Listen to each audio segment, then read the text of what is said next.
After the servers went down, the developers quietly released the game files on itch.io. Nobody asked them to. 2. Spellbreak servers have shut down. February 15, 2023, the game was delisted from Steam. The Epic Games Store page was removed as well. 28 months from global launch to deletion.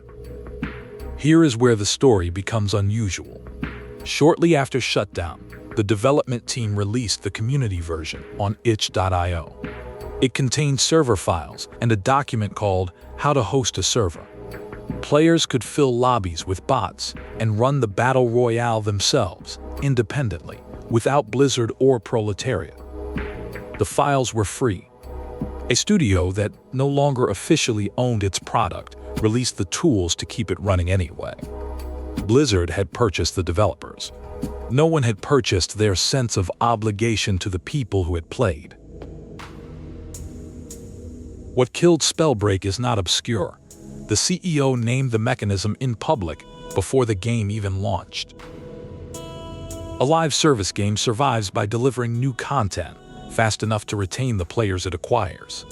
The early high-skill community gets alienated by changes made to ease the game for newcomers. Veterans leave, new players arrive to thin content and leave too. The only thing that resets the cycle is the next chapter arriving before the previous audience has finished dreaming. Proletariat delivered 3 chapters across 10 months, then stopped for 15.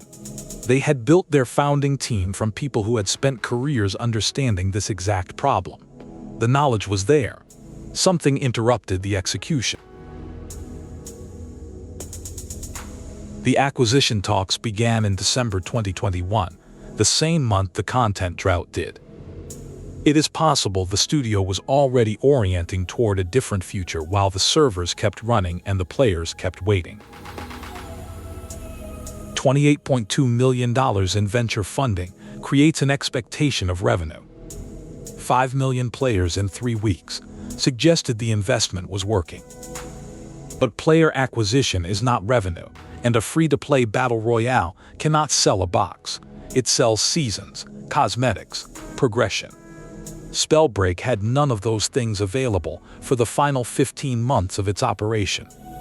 The engine meant to convert that launch audience into a sustained business never ran long enough.